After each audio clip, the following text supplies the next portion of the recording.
I welcome you all. This is Uruj Nasser Shiraz, and with me we have Shiraz Chaudhry. Assalamu alaikum. Wa alaikum assalam. Shiraz Chaudhry, what are we discussing today? We are going to discuss how to make up after having a big argument or a fight. Great. एक बहुत बड़ी जब लड़ाई हो जाती है किसी couple में, बहन भाई में, किसी फ्रेंड्स में, उसके बाद, लेकिन हम स्पेसिफिकली फोकस करेंगे कपल्स को, तो उसके बाद, उस लड़ाई के बाद किस तरह से हमें मेकअप करना है, सुलह सफाई करनी है, किस तरह से एक दूसरे को मनाना है, उसके 4-5 स्टेप्स हैं जो आज की इस डिस्कशन में, इस एपिसोड में हम आप लोगों के साथ शेयर करेंगे। क्या ऐसे इश्यूज आ जाते हैं कि जिसकी वजह से थोड़े प्रॉब्लम्स, आर्ग्यूमेंट्स, फाइट्स, लड़ाइयाँ, ये सब कुछ होता है, और अगर ऐसा हो जाए तो no problem, it's very common. It's been there since ages. आदम और हव्वा की कहानी है ये, तब से चल रही है। Misunderstanding, disagreements, and then making up, and then making sure that you do not fall into the same trap again. मैं इसको कहता हूँ कि errors नहीं लगने चाहिए। सही। आप एक लूप में नहीं फंस you have जाना to चाहिए। keep on breaking the loops. आसानी की बात करनी है। We're trying to bring ease to your life. So हम कोशिश करेंगे कि हर चीज़ को आसान किया जाए, और हम इस चीज़ पे बिलीव करते हैं कि जब आप किसी के लिए कुछ आसानी करते हैं तो अल्लाह आपके लिए आसानी करता है। So we are trying to give ease to each other, and that's what we want to share with you, and that's why we are here. सबसे पहले तो ये बताएं कि क्या ऐसा रीज़न होता है शाजी, मियाँ बीवी के दरमियान जब आर्ग्यूमेंट हो जाता है तो उसके बाद सुलह सफाई करना इतना मुश्किल क्यों हो जाता है? क्या रीजंस होते हैं? जो शैतान है वो सबसे ज़्यादा इंटरेस्टेड होता है एक मियाँ बीवी के दरमियान में लड़ाई करवाने में, क्योंकि जो मियाँ बीवी की लड़ाई है वो फिर एक्सपैंड होके वो माशरे की लड़ाई में, वो ख़ानदानों की लड़ाई में चेंज होती है, ख़ानदानों से कबीलों की लड़ाई में चली जाती है, कबीलों की लड़ाई से माशरों की लड़ाई में चली जाती है। तो जब एक मियाँ और बीवी, एक खावंद और उसकी जो ज़ौजा है, उसके दरमियान में जब रिफ्ट्स आती हैं तो सबसे ज़्यादा शैतान वहाँ पे खुश होता है, क्योंकि सोसाइटी की जो बेस है वो वहाँ पे हिलना शुरू हो जाती है। तो यहाँ पे और मेरा ख्याल है जिस वक्त लड़ाई होती है तो उस वक्त सुलह करना इतना मुश्किल इसलिए होता है क्योंकि सबसे ज़्यादा इम्पोर्टेंट चीज़ होती है कि ईगो आ जाती है आपकी कि वाई मी, मैं क्यों करूँ भाई, उसका मसला था, और हम एक दूसरे को ब्लेम कर रहे होते हैं, and we are not accepting our own mistakes. और एक बात जो आप हमेशा कहते हैं, नजर लग गई है, जादू हो गया, जादू हो गया है। शादी देखा ना, हमने फेसबुक के ऊपर तस्वीर लगा दी थी अपने हंसते मुस्कुराते हुए, नजर खा गई हैं। तो ये स्केपगोटिज्म है, ठीक है, ये हम बलि के बकरे ढूंढ रहे होते हैं, बजाय इसके कि अपनी जो गलतियां थी या जो हमारे एक्शंस थे उसकी रिस्पॉन्सिबिलिटी हम लें। हम लोग बच्चों की तरह बिहेव कर रहे होते हैं। So we have to keep in mind कि हर किसी के अंदर एक बच्चा तो होता है, आपके अंदर भी है। हर इंसान में एक बच्चा होना जरूरी है। लेकिन हर इंसान में एक बच्चा होना जरूरी है, लेकिन अब हम सारी जिंदगी बच्चा बन के भी नहीं गुजार सकते। एक बच्चा जो होता है, जब उससे कोई काम खराब होता है तो वो कहता है कि ये मुझसे नहीं हुआ, ये किसी और से हुआ है। बच्चा अगर गिर गया है ना, फॉर एग्जांपल, तो माँ, इवन कुछ अर्सा पहले तक मैं भी ये किया करती थी, मैं बल्कि मिसाल भी देती थी अपने घर में कि मेरे भाई का बेटा एक दफ़ा गिर गया, तो उसको समझाने की बजाय कि बेटा आप उछल रहे थे तो इसलिए आप गिर गए हो, हम ना ज़मीन को मारना शुरू कर देते हैं या बेड को मारना शुरू कर देते हैं। तो this is how we train our kids कि बेटा अगर तुम गिरे हो ना तो या तो तुम्हें नजर लग गई है या उस अगले बंदे को मारना शुरू कर दो। स्केपगोटिज्म। जब तक आप इंस्टेड कि आप बचपन से ही उस बच्चे को बताओ कि you were jumping, you did this wrong and that's why you are। देखिए, बेसिक ट्रेनिंग ही अडल्ट, बचपने से अडल्टहुड में आने की ट्रेनिंग है ही बेसिकली ये कि you should start taking responsibility of your actions। अब उसमें सबसे पहले जब आप अपनी एक्शंस की रिस्पॉन्सिबिलिटी नहीं लेते तो आपका ईगो इन्वॉल्व हो जाता है कि ये मैंने तो किया नहीं है, ठीक है, ये नजर लग गई है, या किसी ने मुझ पे जादू कर दी है, या फिर ये गलती सरासर है ही किसी और की, मुझे बताया ही कुछ और गया था। What's the first step? जब आपकी लड़ाई हो जाती है तो सुलह करने के लिए जो 5 स्टेप्स इम्पोर्टेंट हैं वो क्या हैं? लड़ाई हो गई, इधर से भी आर्ग्यूमेंट्स आ रही हैं, इधर से भी आर्ग्यूमेंट्स आ रही हैं। So the very first point is give it some time and this थोड़ा is वक्त दीजिए। आपने ये बड़े गौर से सुनना है कि आपने थोड़ा वक्त देना है। अब थोड़ा सा वक्त जो देना है उसका हरगिज़ ये मतलब नहीं है कि आपने कम्युनिकेशन ख़त्म कर देनी। होता ये कि जैसे कभी लड़ाई होती है ना तो इंसान अब कहता है कि यार घर में कोई फंक्शन है, मेहमान आने वाले हैं, ये हो गया, बस अब इस चीज़ को किसी तरीके से ख़त्म कर दो, जो आर्ग्यूमेंट शुरू हुआ था उसको ख़त्म कर दिया जाए। तो उसके अंदर that's what I think what we are going to share कि हमें मिट्टी भी नहीं डालनी और पिन हमने लगाना सीखें चीज़ें। पिन लगाना सीखें। ये मैंने इनसे पिन लगानी सीखी है। आगे मैं बड़ी पिन्स लगाती थी अपने जॉब के ऊपर, मगर अब मैंने बातों को भी पिन्स लगाने शुरू कर दिए हैं और ये बहुत ज़रूरी है। इट्स वेरी अच्छा। अब इसमें दो एक्सट्रीम्स होती हैं। आपने कहा ना कि वो मिट्टी डाल के आगे नहीं चलना, मगर क्या होता है कि कई दफ़ा हम लोग उस बात के ऊपर उसको ख़त्म करने के लिए जल्दी जल्दी उसको रैप अप कर देते हैं and then we go quite.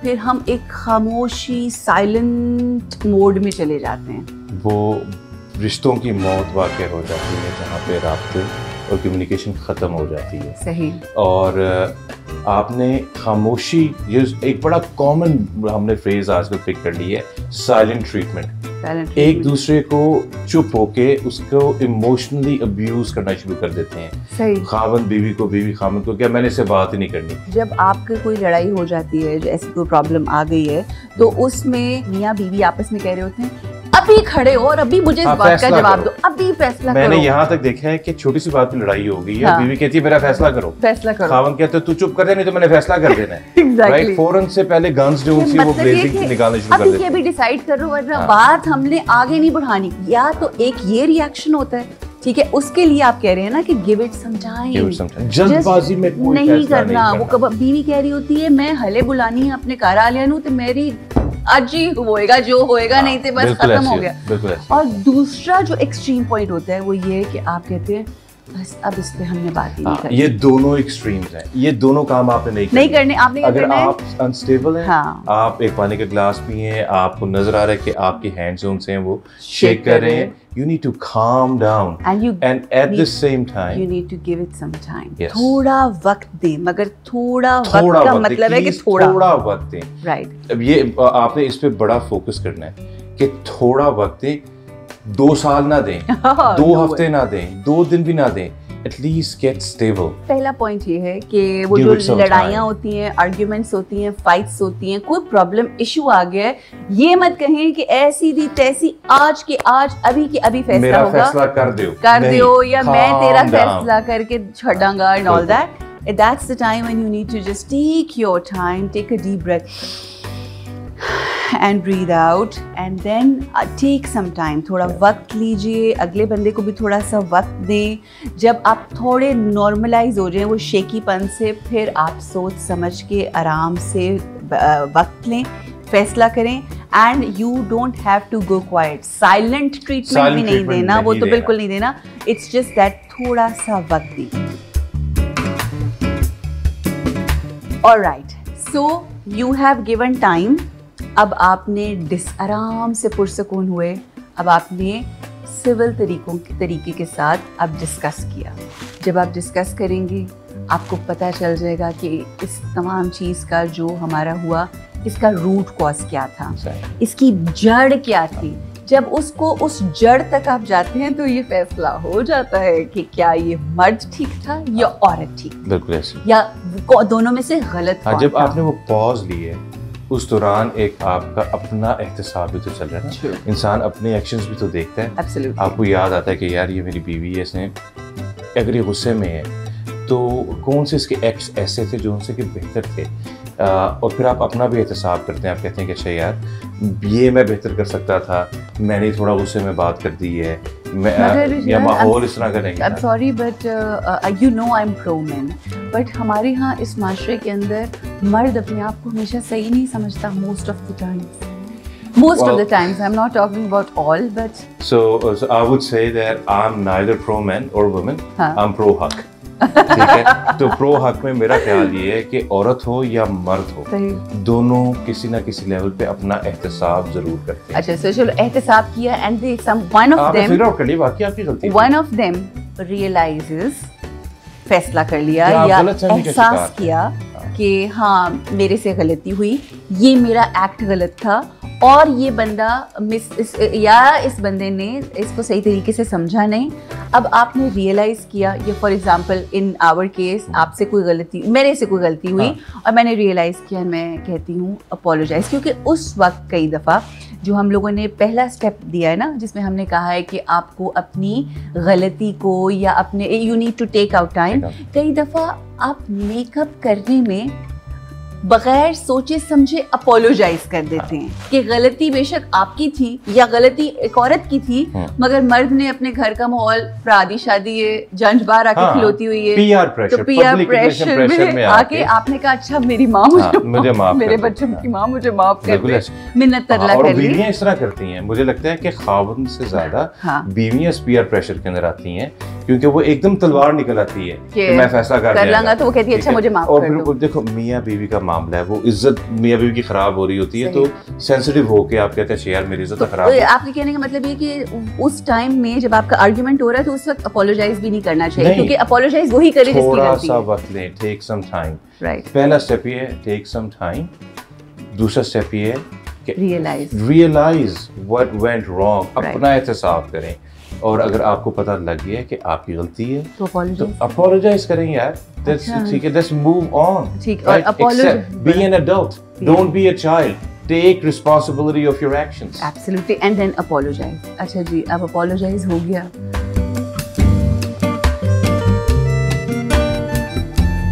तो अपोलोजाइज के बाद पता ना क्या होता है? हाँ। अगर तो बंदे ने बंदी के सामने अपोलोजाइज कर दिया है तो कहते होनी ते मैं तेनू सारी जिंदगी रगड़ांगी। बिल्कुल ही होता है। या इवन मर्द कहता है कि हाँ तू ही करनी है गलतियां, तुम ही करती हो गलतियां, और अब इसको सारी जिंदगी, क्योंकि इसने ये गलती मान ली है, अपोलोजाइज कर लिए, फिर हम third thing and the most important thing, हम ग्रज रख लेते हैं। हम ग्रज, चाहे औरत हो, बहुत सारे केसेस में औरत इंतजार करती है जरा बच्चे बड़े हो जाए फिर मैं तेनू वो कहते हैं ना कि वो खवातीन, मेरी बहनें, जो खावन की कोई भी बात पकड़ लेती हैं और फिर आने वाले वक्त में उसको यूज करती रहती हैं, बल्कि मेरे ख्याल में उस बात को अब्यूज करती रहती हैं, एंड वाइस वर्सा खावन भी इस तरह करते हैं कि बीवी की कोई गलती पकड़ ली है और अब उसको जो से ना रगड़ा लगाई जा रहा है, तुमने याद तुमने गलती की थी, अपना गुस्सा पाल रहे हैं। ठीक है, अब आप एक जैसे बच्चा पाल रहे हैं, आप अपना गुस्सा पाल रहे हैं, और वो वक्त के साथ साथ बड़ा होता जा रहा है, मजीद एग्रेसिव होता जा रहा है, और मजीद आपको एंगर के अंदर वो लेके जाता जा रहा है। और फिर उसमें इवेंचुअली होता क्या है कि आप स्नैप करते हैं, आपको जहाँ पे गुस्सा चढ़ना चाहिए था आप कंट्रोल कर गए। शादी थी, बहन की, भाई की, किसी कजन की, बीवी के साथ लड़ाई हुई, आपने माफी मांग ली, चाहे आपकी गलती थी या नहीं थी, अब वो किसी और पॉइंट पे जाके आप स्नैप करेंगे, वो लावा है जो अंदर उबल रहा है और उसने किसी पॉइंट पे जाके वॉल्केनो ने फटना है। तो पैसिव एग्रेसिव को एड्रेस करना बहुत जरूरी है। तो शिराज, इसका मतलब ये है कि ये जो अगर फॉर एग्जांपल किसी स्पाउस से गलती हो गई, उसने रियलाइज किया, उसने अपोलोजाइज किया एंड ऑल दैट, उसको आपने ग्रज के तौर पे नहीं पालना, ग्रज नहीं पालना, क्योंकि ग्रजेस रखने से इवेंचुअली क्या होगा, आपका रिश्ता ही कमजोर ही होगा। आप ये देखें ना कि स्टेक पे क्या लगा हुआ है, स्टेक पे आपका ईगो नहीं लगा हुआ, आपकी बीवी का ईगो नहीं लगा हुआ, आपके रिश्तेदारों का ईगो तो बिल्कुल नहीं लगा हुआ, बिल्कुल स्टेक पे आपका रिश्ता लगा हुआ है। सही। और मैं बार बार उसी पॉइंट पे आऊंगा कि ये रिश्ता जो है ना, ये बिल्डिंग ब्रिक है माशरे की, ये बिल्डिंग ब्रिक है खानदान की। सही। ये रिश्ता खराब नहीं होना चाहिए। और वही उसको अपने उसमें रख के, ग्रज रख के, हर रोज या हर कोई ऐसी बात आ गई तो फिर बंदे को जलील कर रहे हैं, या बंदा बंदी को कर रहा है, या बंदी बंदे को अब सारी जिंदगी के लिए वो कर रहे हैं। You are in that situation that you are stuck. और see other way around is also, एक तो ये है कि जी आपने गलती मान ली और आपकी गलती ये पकड़ के रगड़ा जा रहा है, तो ये एक ग्रज है। दूसरा ये कि चलें मान लेते हैं कि आपने गलती नहीं मानी, गलती वाकई ऑपोजिट पार्टी की थी, सही, उस मामले में भी आपने ग्रज रख ली है। लेकिन वही वाली बात है ना जो आप सोच लेते हैं when you start, this is very very important in relationships, जो आप absolutely कि जो आपकी vocabulary है, जो दिमाग में आपके बोली जा रही है, that's very very important because that actually becomes your things। और हम वही वाली बात रिश्ते के अंदर कच्ची लस्सी बना लेते हैं, और वो कहते हैं ना टूटी जूती दे वर्गे बदी टूरी जा रहे हैं। यानी कि जूती टूटी हो तो अगर आप उसको ना सिलवाएं तो वो टूटती मज़ीद टूटती जाएगी। कच्ची लस्सी की पंजाबी मिसाल ये है कि आप जितना मर्जी उसमें पानी डालें, कच्ची लस्सी बढ़ती जाती है। हाँ। लड़ाई भी इस तरह है, लड़ाई टूटी जूती, कच्ची लस्सी जितनी मर्जी आप बढ़ा लें बढ़ती जाती है। लड़ाई बुराई है, किसी भी लिहाज से आप देखते हैं, जहाँ पे भी बुराई है उसमें जब तक अच्छाई नहीं आएगी तो वो विशियस साइकिल टूटेगा नहीं। 1 out of 2 if plays a positive role then things will go right because Yes. वो जो बुराई का सर्कल है वो अच्छाई तोड़ेगी, अच्छाई के साथ टूटेगा। सो जो तीसरा पॉइंट है कि आपने ग्रज नहीं रखना, बुग़्ज़ नहीं रखना, दिल में बुग़्ज़ बुग़्ज़ नहीं रखना। So that's something that you need to मेरी रिमेंबर। बेगम की वजह से मेरी उर्दू बहुत बेहतर बेहतर हो गई है मेरी अंग्रेजी।